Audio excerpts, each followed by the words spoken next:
వరద సమస్య తగ్గుముఖం పడుతోంది.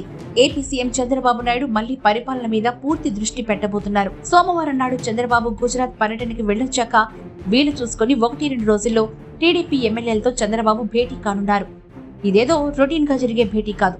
కూటమి ప్రభుత్వం అధికారంలోకి వచ్చి ఈ నెల 20వ తేదీతో 100 రోజులు పూర్తవుతుంది. ఈ 100 రోజుల పాటు ఏ ఎమ్మెల్యేలు ఎలాంటి పనితీరు కనబరిచారు అనే అంశం మీద వారి దగ్గర నుంచే చంద్రబాబు సమాచారం తీసుకుని రివ్యూ చేయబోతున్నారు. కొందరు ఎమ్మెల్యేల పనితీరు మీద చంద్రబాబు ఆగ్రహంగా ఉన్నట్లు సమాచారం.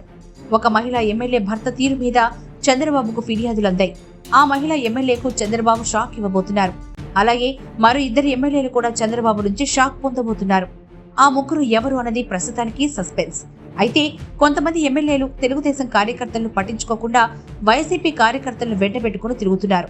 అలాంటి వారిని కూడా చంద్రబాబు హెచ్చరించనున్నట్లుగా తెలుస్తోంది. షాకింగ్లు, వార్నింగ్ల సంగతి అలా ఉంచితే చంద్రబాబు త్వరలో పార్టీ నాయకులు, కార్యకర్తలకు శుభవార్తలు కూడా వినిపించే అవకాశం ఉన్నట్టు తెలుస్తోంది. మొదటగా 18 కార్పొరేషన్లకు చైర్మన్ల పేర్లను ప్రకటించే అవకాశం ఉంది. అలాగే మిగతా అన్ని నామినేటెడ్ పదవుల్లో దసరాలోపు భర్తీ చేయనున్నారని తెలుస్తోంది.